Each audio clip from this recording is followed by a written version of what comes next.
kanarraatuni afanfaajjii seenaa ijaarsa Itoophiyaa laalchisee waan dhiyeenya kana miidiyaa irraa kaka'aa jiru akka deebisaa ta'uu fi dhaloota hubannaa dhaloota kanaaf akka ta'uuf sagantaa dhiyaate waan guddaa irraa baratan jedhee yaada. Itti dhiyaadha. Dhuguma Itoophiyaan kasabab sablammoonni walii galanii ijaaranii jaalalaa fi fiqiriidhaan wajjin jiraatan immoo biyya haala kamiin ijaaramte karaan immoo tokkummaan uummanni fuulduratti deemuu danda'u karaa akkamii waan jedhu irratti yaada wal jijjiirra.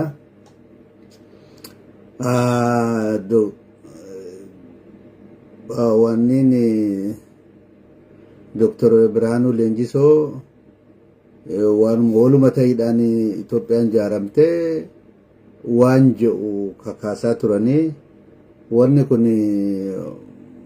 miidiyaa biyyaalessaa miidiyaa guddaadhaan yeroo garii haasa'u yeroo garii ammoo miidiyaalee xixiqqaatti ba'anii dubbatanii wanni kun dhaloota kanarratti afanfaajjii fida waan ta'eef waan kilaarifaay ta'uu qaba isa laaluu fi wanni nan irra haasa'u kun hundi isaatu ka seenaa dhugaatii fi riferansii irratti hundaa'e ta'a.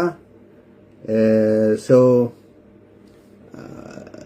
I hold them up to the light and show my audiences those references I'm talking about so that everybody can go and see for themselves all based on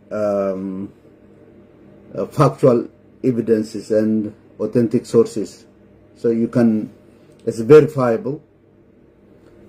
So I can hold them up like this and show my audiences when I use certain materials as my sources or evidences. Having said that, come back to our point. Afaan Oromootiin deebi'aa kan akkuma housekeeping itti waan kana dubbadhe maal jechuun Itoophiyaan biyya akkamii? Itoophiyaan biyya akkamitti ijaaramte? Itoophiyaan biyya taate Taaddasee Taamiraat Church and State keessatti biyya akkam akka taate sirriitti lafa kaa'ee jira. Kitaaba biraa ol qabeessuun garsiisuun qaba. Kuni Fitaha Nagastii fi Kibra Nagastii walitti combined qaba. Gwaan amantiiti. Galmeen haga 1948 moo akkanatti 52 lakkoofsa Itoophiyaa higga mangisti higgi heera jedhanii waa babaasanitti waan Itoophiyaan itti bulaa turte. Eeguma Minilik boodallee Church and the State mootummaan Itoophiyaa amantii irratti warri kaabaa akka wal bulchaa turan nama himaa. Fitaha Nagastiin ammoo warri kaabaatu itti bulaa ture nama Masrii tokkootu barreesse Ibn Fadal al-Asal nama jedhantu katabe Coptic Churchin achi gara Itoophiyaa dhufee afaan Arabaarraa giisitti giisirraa afaan Amaaraatitti akkasitti hiikamee hojiirra oolaa ture. Anyway ijaarma hundeen isaa akkas hoggaa ta'u maaltu godhame? Lolli addunyaa tanaa mootummaan addunyaa tanaa state formation ka jedhamu akkaataa mootummaan itti ijaaramu keessa karaa hedduudhaatu jira. Karaan ilmi namaa walii ta'eetuma warri ollaa qubatan mootummaa tokko waliin ijaarannaa kottaa jedhanii biyya itti ijaaran illee jiraachuu danda'a. Irra hedduu waraanaanii gartee state making is through the war and the war of conquest. Biyya namaa deemanii biyya ollaatti bal'atanii deemanii biyya aadaa qabdu ummata safuu qabu ummata eenyummaa qabu ummata mirga abbaa biyyummaa qabu dhaqanii tooyatanii lafa isaa irraa fuudhanii biyya isaa irraa fuudhanii eenyummaa irraa fuudhanii aadaa irraa fuudhanii afaan irraa fuudhanii kan fi irra kaayuudhaan godhama. Lolli kun keessa humni itti fayyadamu kun gariin military force ta'uu danda'a. Gariin ammoo coercive force jedhama. Sodaachisaan sin cabsaa sin balleessa kan ebalufaa balleessetti harkanatti kenni jedhanii kootu nama latteessifaa jedhan. Warri Ingiliz hoggaa Somaalilaandi dhufanii gosoota naannoo san jiran yaamanii walii waa mallatteessan. Gada bursii wajjii waa mallatteessanii 1884 warsangalii wajjiin illee wayi mallatteessan. Warri Xaaliyaan illee hoggaa asabiin dhufan karaa saniin ummata absabsan wayi mallatteessanii waa akkana wajjii waa godhan. Sun colonization Eritrea hin hambifne. Sun immoo colonization Somaliland by the British Empire hin oolchine. Karaa coercive powers ta'ee military force itti fayyadamuun biyya takka deemanii qabachuun sun colonization hin oolchu jecha colonizationuma. Itti maal jenne colonization jechuun namni tokko daangaa isaarraa bahee deemee biyya biraa aadaa biraa eenyummaa biraa biyya biraa dhaqee cabsee waraanaan ka'uu fi irra kaa'u jechuudha. Colonization jechuun eega qabatee ammoo maal godha center and the periphery uuma. Warra biyya bulchu the core and warra bulfamaa ammoo periphery.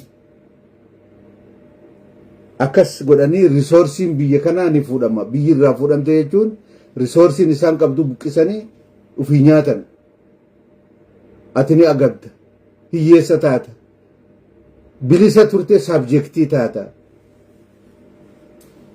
Seera Itoophiyaa bara 1936 bahe keessatti kalee modeen gadda maxxanseetun siree heera san gubbaa all natives and subjects jedha. Subject jechuun ciisanyaa jechaadha. Gabbaarii jechaadha. Nama uumaa takka illee hin qabne jechaadha. Duuba ifii dhufanii akkasitti native ifiin jedhanii abbaa biyyaa ufiin jedhanii heera mootummaa gubbatti Oromoo fi warra Saawuzii kan jiran kana hundaa'u subjectitti baasan heera gubbatti yoom 1930 takkarra jechaadha. 1930 takkatti.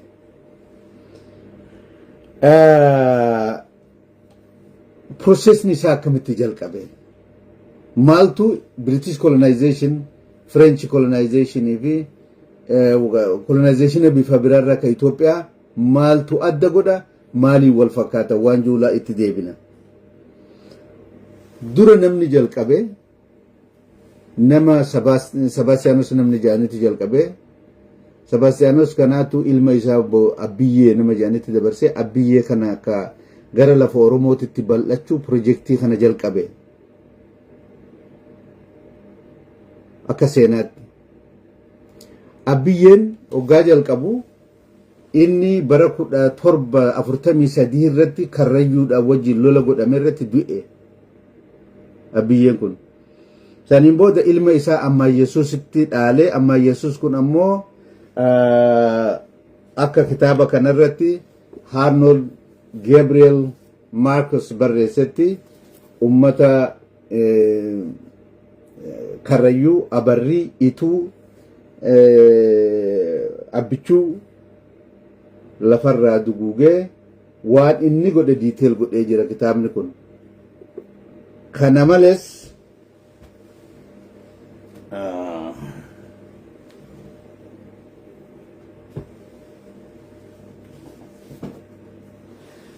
ka Professor Muhammad Hassan barreessan kitaabni kunii fi ka kana duraatilleen rakkoo kana akka gaariitti ibsaa jechaadha.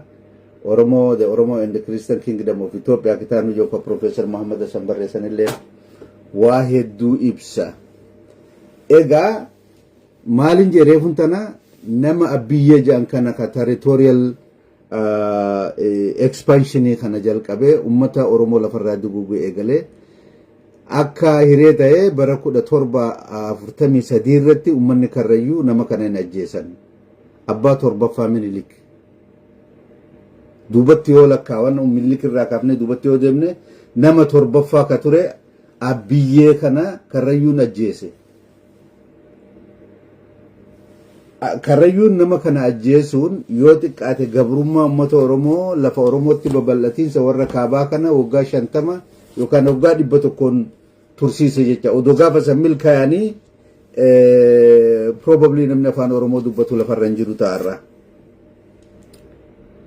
Eega inni jalqabe inni ni du'ee maal ja'a lafa amma kunoo karaa Doqaaqetti fi Dabra Biraan iddoo lama jiru uummanni Oromoo afaan Oromoo dubbatan hundinuu they virtually decimated imbadan ja'a lafarraa duguuganii ja'a imballeesse ja'a namni sun. Achirraa inni waggaa amma Yesuus gaafa du'u ammoo ilma isaa Asfaa Hosam nama ja'antutti dabre haga danda'e sunilleen Oromoo irratti waan ofe inni duunaan ilma isaa Wasan Saggad nama ja'anii itti dabre sun in du'ee waggaa inni du'e ilma isaa akaakoo Minilik nama Sahla Sillaasee ja'anii itti dabre jechaadha. Sanin booda Haayila Molokoti Minilik itti booda'ani. Haga kana mara dakarraa ka'anii lafa Oromoo ta'irra dhufan kitaabni kun kunoo dubbisa maal ja'a The Life and the Times of Minilik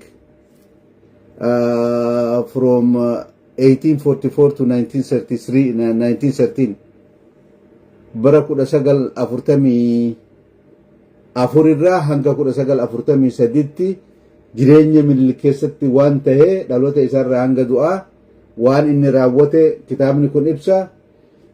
Mata dureen isaa ka'an amma dubbadhe kana kitaaba kana duwwaana nama osoo kana namni kitaaba kana dubbisuu danda'a jechuu barbaadeeti. Kanaaf hiree argatee milkaa'ee Minilik waan abboonni isaa abba torbatti jalqaban kana dhufee mi'a waraanaa argateen akkasitti Oromiyaa balleessuu danda'e. Dr. Taaddasaa Eebbaa Gadaame Elbaa keessatti akkaataa isaan horii biyyarraa argatanii fi meeshaa waraanaa biyya argatanii akkamiin dhufanii biyya balleessuu akka danda'an lafa kaa'anii jiranii. Profeesar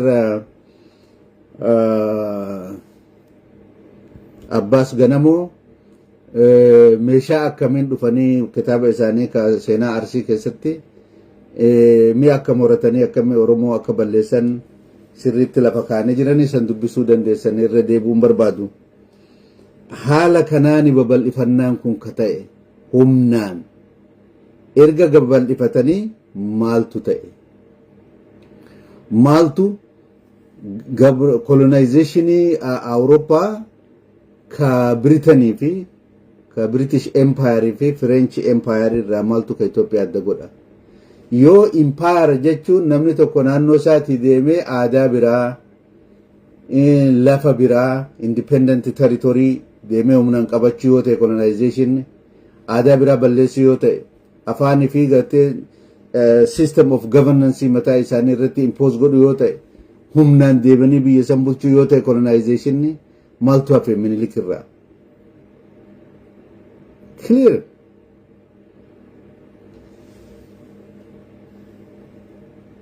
Biyya Oromoo kanarratti wanni fe'ame Oromoo fi saboota biraati irratti wanni fe'ame maal?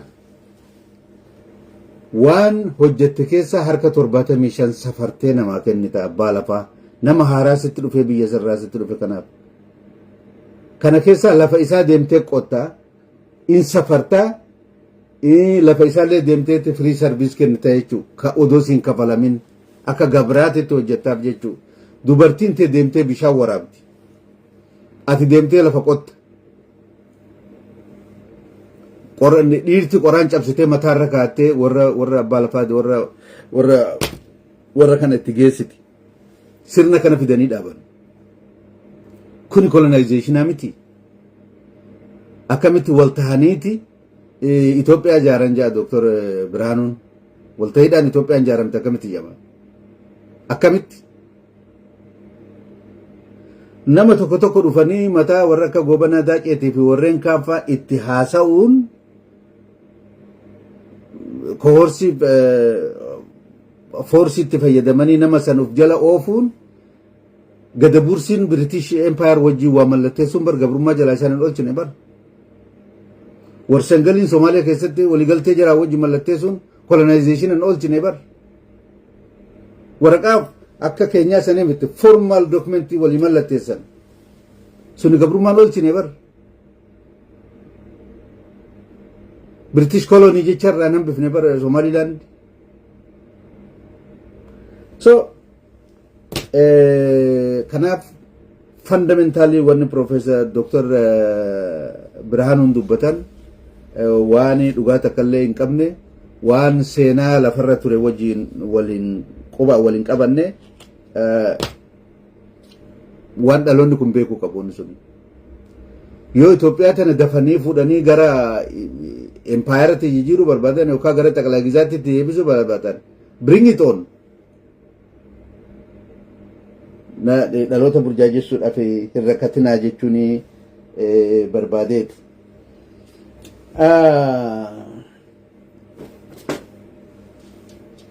Ras Immiruu Haile Sillaasee dubrii Haile Sillaaseeti maqaan abboota maqaan Haile Sillaasee jechuun wal jara adda addaati jarri tokko miti.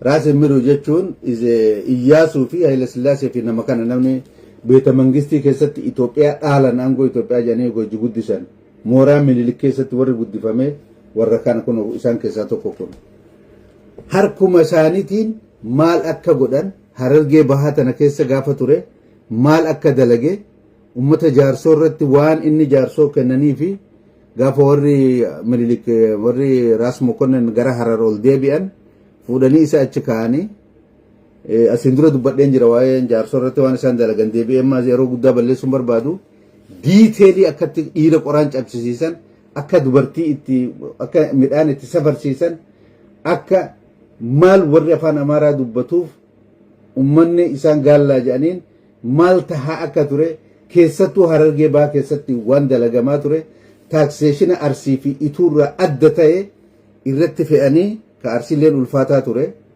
haa ta'u ammoo ka hundarra ulfaatu irratti fe'anii waan Harargee bahaa ammaa tana godhan diiteel isaa lafa kaa'ee jira.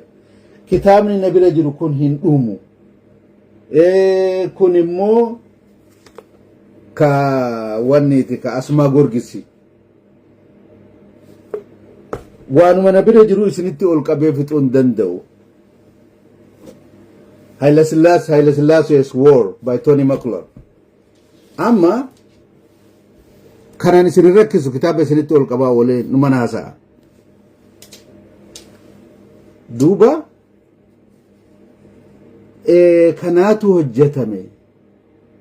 Mareet Laaraashiin jijjiirraan Mareet Laaraashii sun kana hunda hambise jechuu dandeenya. Egaa feerii ture fiqiriin jiraatanii sabaaf sablammoonni mootummaa goobana wajji walii galaniiti karaa nagayaatiin Harargee malee Arsii malee bakki lolli itti ta'e biraatu hin jiru.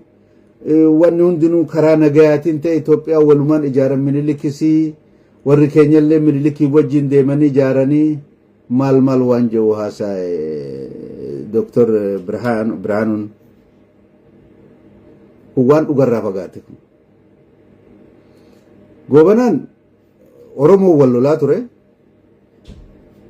Warra galaannitti irratti qawwee fi kana argatee inni moohuudha laafaa see dubbiin itti fakkaate dhaqee amantii kiristaanaa fudhatee booda warra rabbi shuume ta'uu isaanii fudhatee dhuguma rabbiitti sin shuume je'ee fi sagadee fi dura deemee afaan Oromoo dubbataa Goobanaan goota wanni namni hundi haaluu hin dandeenye.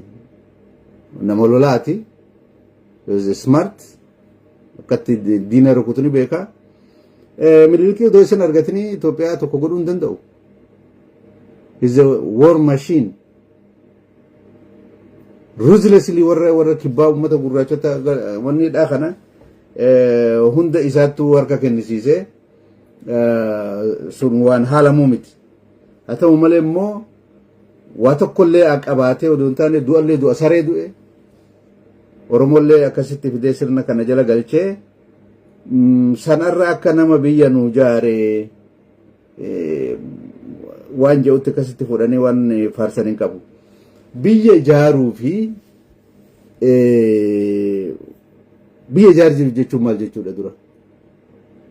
State formation. and state building. Projektiin Itoophiyaa dhugaadha karaa lolaatiinis ta'u Itoophiyaa biyya amma jaamtutu ijaaramtee jette. Qooda Minilikii fi Goobanaa fi warroonni biraa kennaniin it is formation of authority is defended against foreign powers.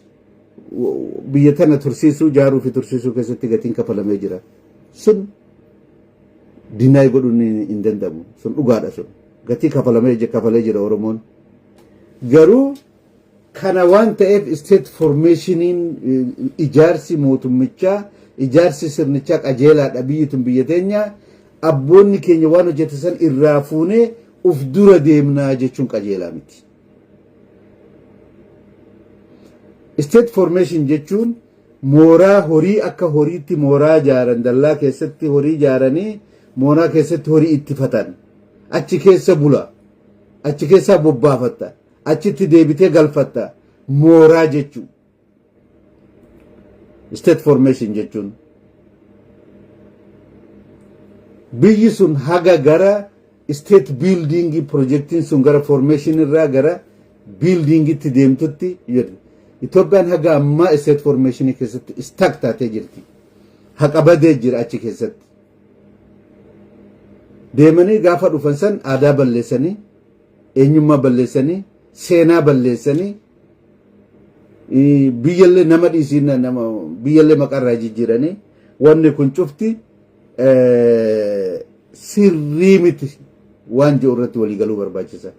That is what we call national consensus. Kaleessa karaan deemne sun biyya tana ijaaruu keessatti Itoophiyaa ijaaruun gaarii ta'ee wanti immoo karaa adeemsa kana keessatti gatiin kafalamee fi dhiibbaan godhame sabaa fi saba idduutti kun gubbatti kun jalatti ta'ee dhiibbaan godhame qajeelaa miti waan joon guduunfanii bira dabruudha malee wanni hundi algaadha akka Dr. Biraanuun jedha akka kun dangerous. Kun waliin nama galchu. Kun gara rakkoo biraatiitti nu harkisa. Ani kaardii kanan harkisinaa isaa fi Dr. Biraanuuf warra bilchiginaallee kaardii kanan harkisinaa dhiisaa wanni kun hin baasu jechuun hin barbaada. Ka biraa Itoophiyaa tana Amaarization policy baafate jarri kun. Dr. Baharuu Zawdee kitaaba tokko keessatti qajeelanii kaanii jiranii kitaaba sana isin ilaalaa.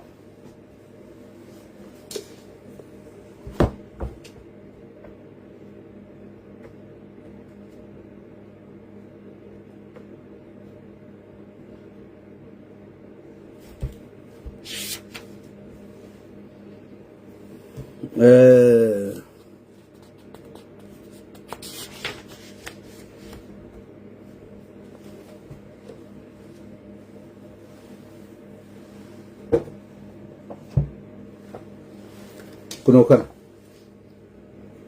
malja kitabichi matadure ni samalja the pioneers of change in Ethiopia, the pioneers of change in Ethiopia.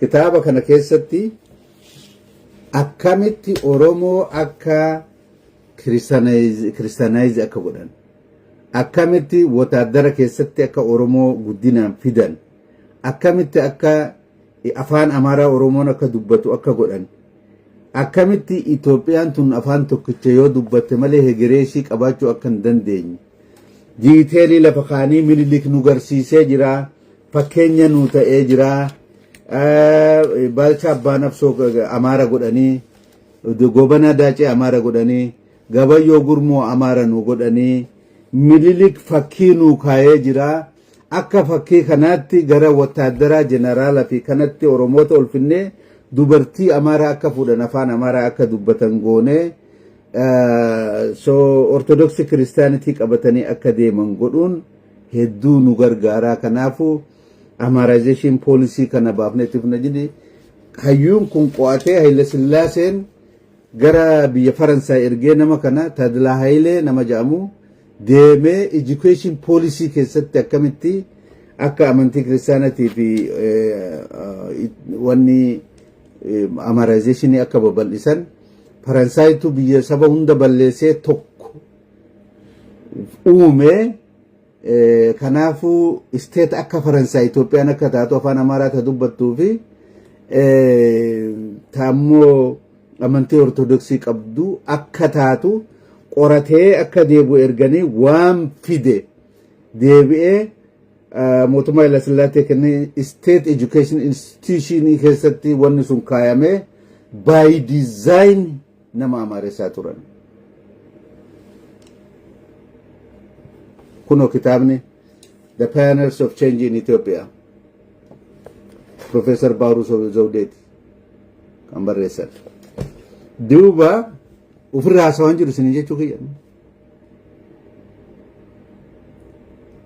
Amma lafaa ol kaanii nam tokko lakki kanaa miti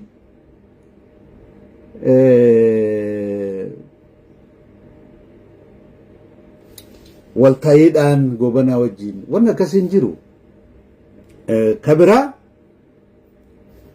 Amaarization policy saawuzii keessatti namni gara ወደ ደቡብ አምጥተን አማርኛ ተናጋሪዎችን ደቡብ ላይ አስፍረን ህዝቡ አማርኛን እንዲለምድ የቋንቋ አንድነት እንዲኖር የኦርቶዶክስ ክርስትናን እንዲቀበል ማድረግ አለብን ዋንጀው ገፍደኒ በረኩ ለሰገል አፍርተሚ ቶርበ ለኮይሰ ኢትዮጵያቲቲ ዶክመንቲ በረሰን ገረ ፔጂ ፉለ ቶርባተሚ ወሂን ብረጅረ ካርካን ከተበም ኤኙ ፋወር ከተበ ደጃዝማች አመለንዱን ነምቹስን ኡጋዲ ባከነ ጅራ ደጃዝማች ወልደ ሰማት ገብረ ወልድ ሚኒስተር ኃይለሥላሴ ኬሳ ነምኒ አመሉ ቡንጅሩ ነመሰኒ አመለኒ ድሎመ መለኒ ጅራ ፍንፍኔ ኬሳ ጅራ ኢሳ ሙሉጌታ ቡሊቲ ፊ ነማ መቃያ ደነ ከብራ ታኒ ወረቃ ኢሳን በረሰኒ ሞቱማ ኃይለሥላሴቲ ዲየሰን ነማ ከነፉደኒ አከሚቲ ወለገት ተከገልቸኒ ወለገ ለፈ በዳቱ ወንታቴፍ ወለገ ዱሩ አፋን አማራ ዱበት ሞዴል province for Amaarization policy godani warqa isan diyesan harka qaba wasin ajaibu wan kana design namni gode sadarka ministerati maabarai nuro mohizbai nuro idgat wan jawto kajarani namni mata ittitay mulgeta bulit brigadier general mulgeta buli ka kuda sagal jahatama kesa shantami sadi akka la ko Ethiopia ታሳስ ግርግር ጊዜ ጀንሰን ከሳ አጀፈመ ሙሉጌታ ቡሊ ባይ ዲዛይን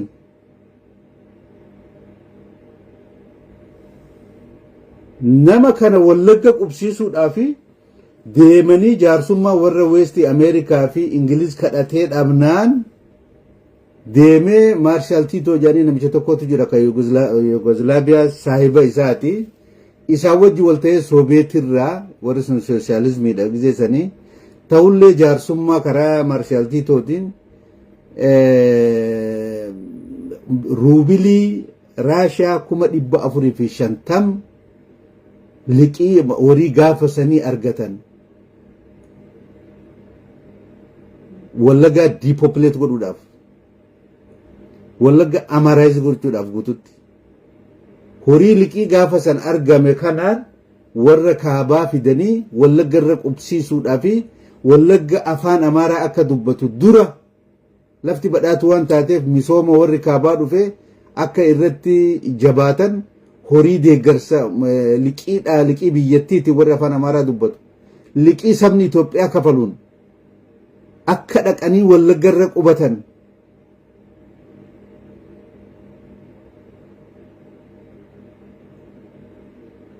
by design sadarka policy takas godani jechu policy sun kareefu jalqaban katadla hayle dafan biya Faransay dhaqani qoratani akkamitti kan namni garte demography akka jijjiramu so de-oromization project in isan qabatan kara wataadaraatti nama galchuun dubartii amara akka fuudhan jajjabeessutiin barnoota keessatti maqaan isaanii akka jijjiramu maqaa amantii malee maqaa warri churchi gaafa kristinaa kan baaseef malee maqaan haadhaa fi abbaa akka hin qabanne by design policy education policy keessa galchanii akkana nama godhan.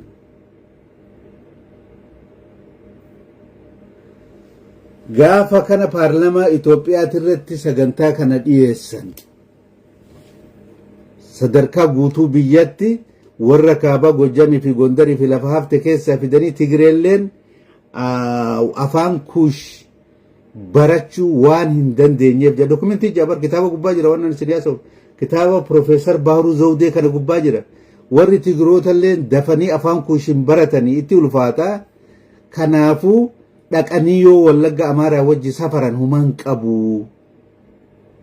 Ni ta'a isaanilleen Amaaratti dabalanii haa deemanii Ortodoksii Kiristaanitti bal'isuu irratti ni gargaaranii waan jiru dokumentii gubbaa jira. Kitaaba kana gubbaa jira keenya. Wanni kun sadarkaa poolisiitti by design Wallagga madargiin fuudhee warra Tigraay fi warra naannoo Amaaraa irraa nama itti galche kana waanuma dirqii sabaatti sani gartee balaa hongee 77 mudate saniif namatti fakkaata no. Poolisii jaraasan fuudhanii achirra kaayan poolisii anamma isinii mutana fuudhanii apply godhuudhaaf dargiin tattaafatte maqaa biraatiin afaan biraatiin maqaa beelaatiin waan Haile Sillaaseen faan shelfii gubbaa kan san fuudhanii dhukkeerraa haxaanii san gaafa san hojiirra oolchanii Wallagga jara san qubsiisan jechaadha. Is a policy. 1947 design ta'e poolisiin sun harkaan barreeffamee barruu dhiyaateen harkaa qaban mootummaa Haile Sillaaseetti. Odoo ilmaa dheeressaatiif ta'uu baate gaafa san Wallagga ta duraa taateeti kakaayamte. Isteeta dura provinsii dura kutaa jechuudha filaagarii dura Amaaraw taate. Itti aanee Gujii lafa Gujii Sidaamoo gaafa san Sidaamoo dabalatee Sidaamoo filaagarii janiin gaafa sanii lafa amma Gujii tanaa fi lafa Sidaamaa Baale Arsii fi Carcar lafa itti aananii isaan sadarkaa lammataati irratti warra afaan Amaaraa dubbatu qubsiisuudhaaf tattaafatan ture. Yaada lafa kaan ture.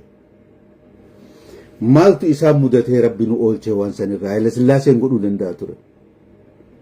Yilmaa dheeressaatiin Rabbi uummata Oromoo kanaa fi saboota biraallee baase. Warri hundi qabsoo bakkuma irraa jalqabdee kaaftee achi sanuma dubbatti ilmaa dheeressaa hoggananii footoo isaa maxxansee ani galataa fi goota jee yeroo nan haasa'u ati maal waan biraanatti kaasan na jalatti barreessan. No. Abbaan qabsoo sabaaf sablammoota Itoophiyaa diddaa sirna Haile Sillaasee namni jalqabe inni dura ilmaa dheeressaati. Wallagga akka Amaarization policy Wallagga irratti ta'e namni oolche ilmaa dheeressaati. Amaarization policy Gujii fi Sidaama irratti aggaame ka Baalee fi Arsii ka Carcar namni oolche ilmaa dheeressaati. Full stop. Odoo ilmaa dheeressaatiif ta'uu baate hundi keenya irraa afaan Amaaraa dubbanna afaan Oromoon dubbannu. Kana namni beekuudha qaba. Akkamitti fuudhanii paarlaamaa gubbatti dhiyeessanii namni dokumentii san dhiyeesse Mulugeetaa Buliiti. Jaarsi TV irratti haasa'ee jira dhaqaa laala. Eenyu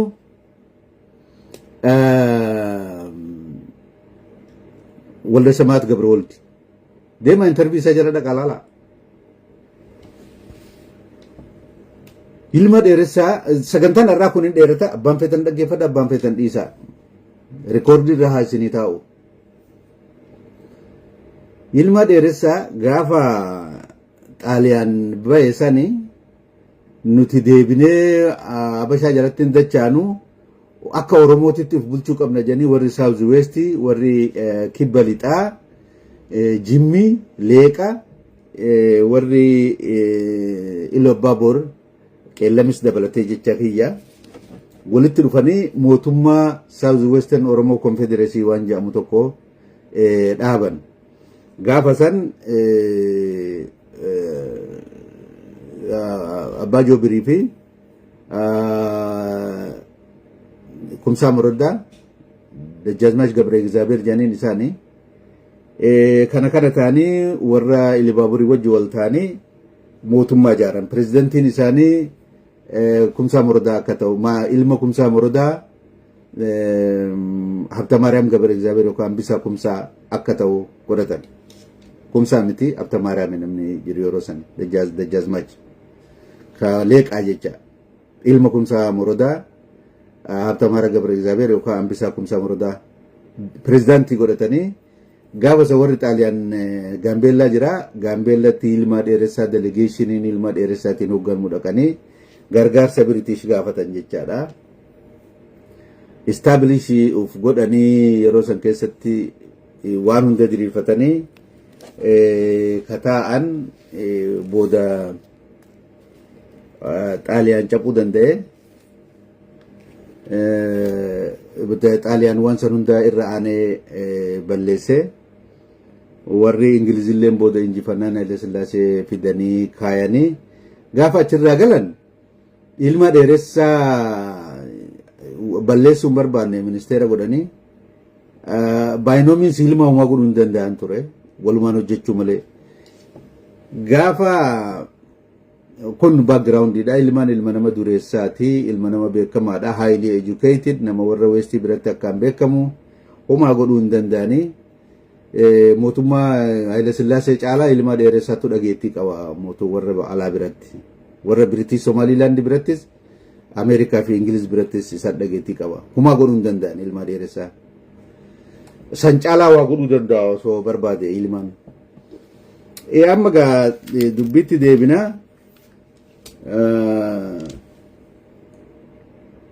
haasaa dheeraadhaan sagantaa tokko keessatti walitti qabee haasa'uudhaaf hedduu walitti dhiphisee mate waan hedduu haasaa tokko keessatti xumuruudhaaf achi bahee tuqaa jira isa dhiifama naa godha amma Mulugeetaan dokumentii reefuu an dubbadhu san qabatee paarlaamaa Haile Sillaasee irratti openly akka namuu dhaga'utti dhiyeessee dubbisee jechaadha.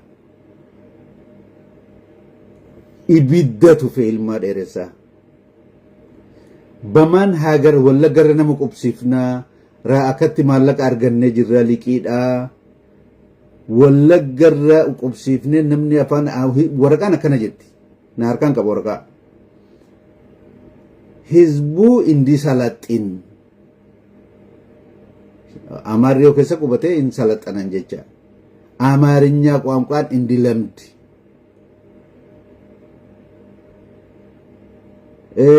አንድ እንዲሆን amantii ortodoksiillee akka qabaatu namni kanaaf nama kana akkasitti baasuu barbaannaa jedhanii diizaayinii godhan waan kana ilma dheeressaa waan jedhan beektu በማን ሀገር ላይ ነው ማንን አምጥታችሁ የምታሳፍሩት? ኃይለ ሥላሴ ድሮ ዳበቴ ኩላፋ ብቻ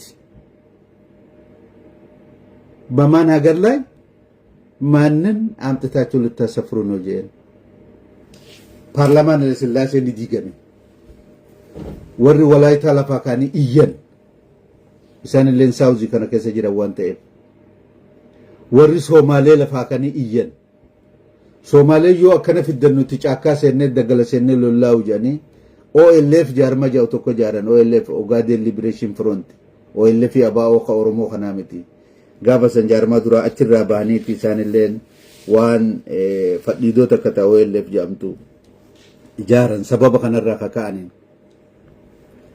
ወሪ ኤርትራቲ ፊ ትግራይልን ኤርትራልን ወኒን ኢሳኒ አስራይ ፌዴሬሽን ሀጅራቱ መለ ኡንዴን ኢሳ ላፊን ሰምን ኢትዮጵያ ሞቱማ ኃይለ ሥላሴ ረት ከኡን ዱቢ ኢልማ ዴረሳ ከነቦዳ ወሪ ናናዋ ጉጂትቲ ዴማ አስራ ኢስማላ ሲቀብደኒ ሚቲ ጃኒ ለፈራ አካ ከአን ወሪ አባ ለፋ ጀጀቤ ዋቆ ፋአት ከኡን ያ ኢተረራይ ሰውባ ጠለያ nama deebisanii qubsiisuu kanarraa second phase irratti dhufa ture wallagga booda ka warnaannaa gujiitii fi sidaamaa kuni suni waa qofa affect godha ture lafti naannoon suni so akki waa qofaan daggala itti seenan illeen waan kanarraa ka'a jechuu barbaadeeti ilmaan waan taphaangoone saba Itoophiyaatiif Oromoo qofaa miti gaafa sani guyyaa tokkicha sani Haile Sillaaseen ከእኛስ ማንንና አቲ ኦሮሞ በለሱፍ ዴመን ጀቴ ከኑ ሸክቱ አኒ ሆ ኦሮሞ ሚቲ ጀቹ ትፈር ጉያ ቶክቸሰን ilma dheeressaa hudhee as qabnaan Haile Sillaasee afaanii baatee jaama. Inyaas maannaniinnan anis Oromumaa miti jechuu isaati. Guyyaa sana afaanii baatee jaana Haile Sillaasee. Amma sadarkaa hamma kanatti deemame bara sababa hongee 77 godhatanii namni walla gaggeessanii qubsiisan kun waraqaa Haile Sillaaseen dadhabee sheelfirra kaasan achirra gadi buusanii dargii keessaa waan san hojjetanii achi qubsiisanii haga ammallee kileemii wallaggaa san sababa haga san rakkinarraa qubataniin haga ammatti kileemiin sun deemaa jira ka 47 sun jechuu kiyya ka de-oromization wallaggaa sanii projektiin sun ammallee wanni isa gangalataa jira jechuu barbaadeeti. Egaa Itoophiyaan tana. Itoophiyaan Dr. Birhaanuu Ammoota biraati.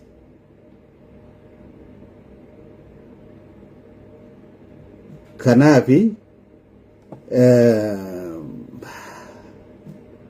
maaltu nu feesisa? Wanni kun dhara. Wanni kun dhugaa miti.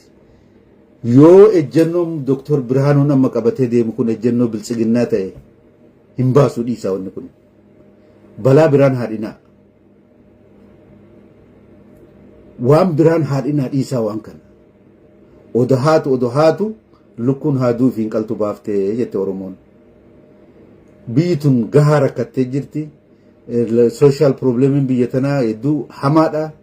Uummanni kun nyaatee bobba'ee nagaan galuu dadhabe. Nyaatee dhuguu dadhabe. Korrapshinni biyya tana keessatti akka isin faarsitanii miidiyaan nutti himtan karaa miti. Uummanni kun kana caalaa baachuu hin danda'u. Sodaan waraanaa akka gaaddii duuduumessa mataa gubbaa nu jirti. Dhiisaa waan biraan gangalchina waan kana. Yoo yaada Dr. Birhaanuu ta'e homaa miti.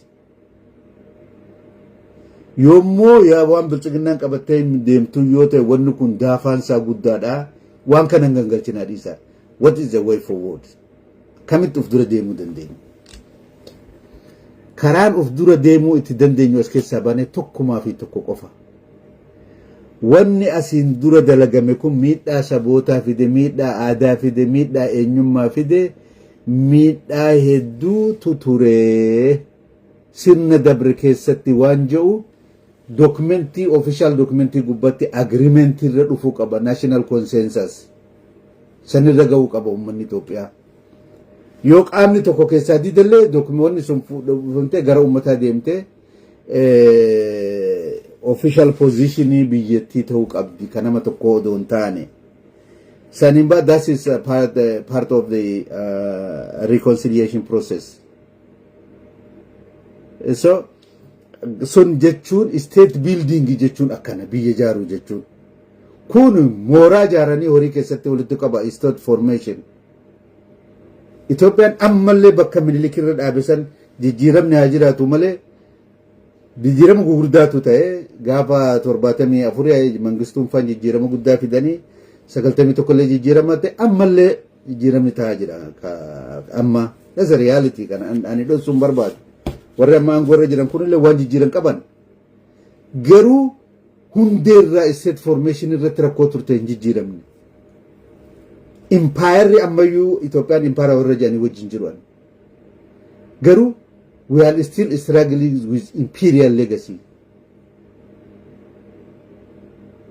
imperial culture, imperial mentality ammallee keessaan baane kana jijjiiruu barbaachisa.